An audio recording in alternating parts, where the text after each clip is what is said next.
So yeah, now I've been pushed back on my side. He's taken my point. I'm sending my submachine gunners forward, but you see, as they get hurt, I move them to the right behind that building, so that there they can recuperate. Everyone's got bandages. You see that guy healing himself. He's got a little red thing above him.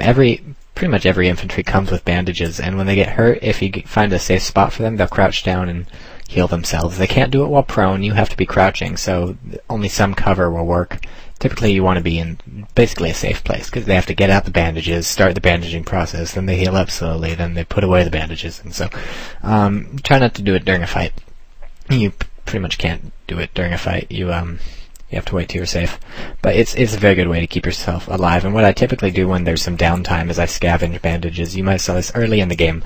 I took some bandages with my soldiers from the people I had killed, and so I'm getting ready to throw a Molotov cocktail. I want to set that place on fire because he's got a lot of people camped in the middle trying to take it from me. So I'm telling my guy to switch to Molotov cocktail, and I'm checking the range in direct control. That's a great way to check the range, but I'm not close enough, so I'm going to try and sneak forward. He's probably going to get shot. The tank sees him, but hits the trailer instead, and or not the trailer, the trolley. So I run forward, and luckily the infantry don't come, and boom, Molotov.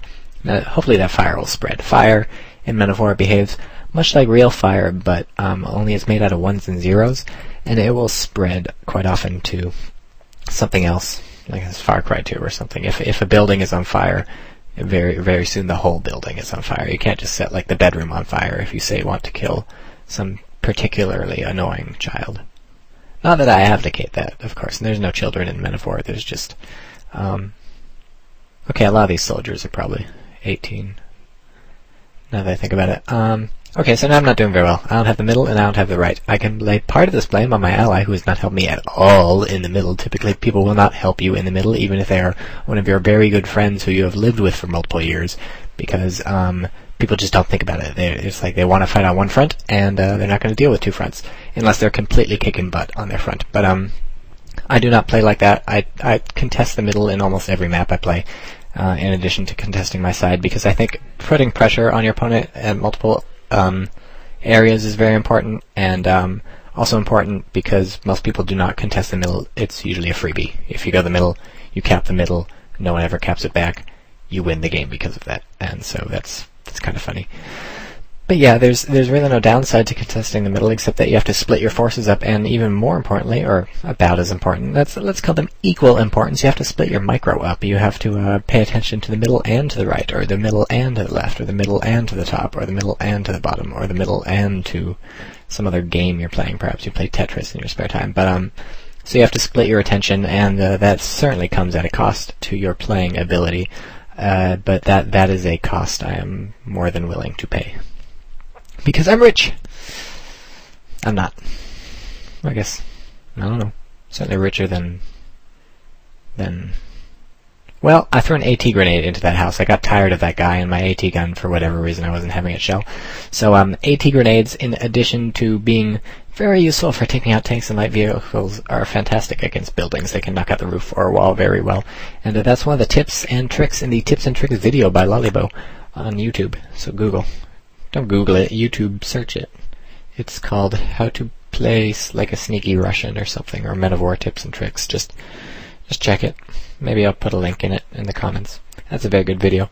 Some of my tips and tricks are in that video. I've been thinking about making one of those too, because Men of War is just such a detailed game. The engine simulates tons of things. Everything's destructible, everyone's got an inventory, all the vehicles can be destroyed in different ways, yada yada yada.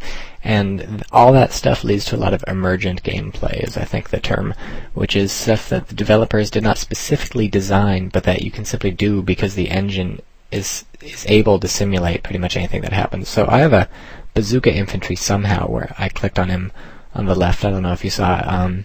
I bought him at some point. I think I was worried about the Churchill tank, or the Cromwell tank, or the Crusader tank, whatever the heck it is I was fighting. I think it was a Crusader.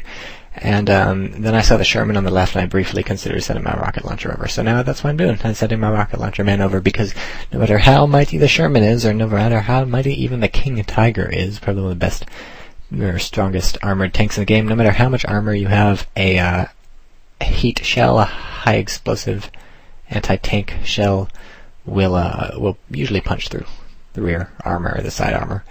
They're awesome. I believe the EAT shells that the bazookas and stuff fire. Maybe they're like shaped charges. Jesus Christ! You wanna trip? You read about HE. Ooh, there goes my AT gun. Read about shaped charges on Wikipedia that will blow your mind. They have a cone of like molten metal. I'm not even gonna talk about it. It's just so weird. But now I'm kind of in trouble because my AT gun, in addition to being blown apart on the right, was alone when it was blown apart. My rocket launcher having gone on to the left to help my ally. This is the other thing I'm talking about. Even I'm not just fighting in the middle and on the right. You'll notice I've capped both the middle and the right back. In addition to that, I'm also helping my ally out by sending the thing to the left. And actually, if you look at the points, holy crap, they have like, do they have 119 or 191? Or 1,190. I don't know. I can't tell, but we're about to win. So the game's about to end. I just knocked out a Cromwell. The end. Okay, so that was a quick one. I guess this is pretty much just useful for seeing how I play, seeing how important it is to fight on all three fronts, and seeing that most people who play Men of War suck. Lollebo and I are not the best players, and still we won with no trouble. So you should buy the game if you don't already own it. You'll be great.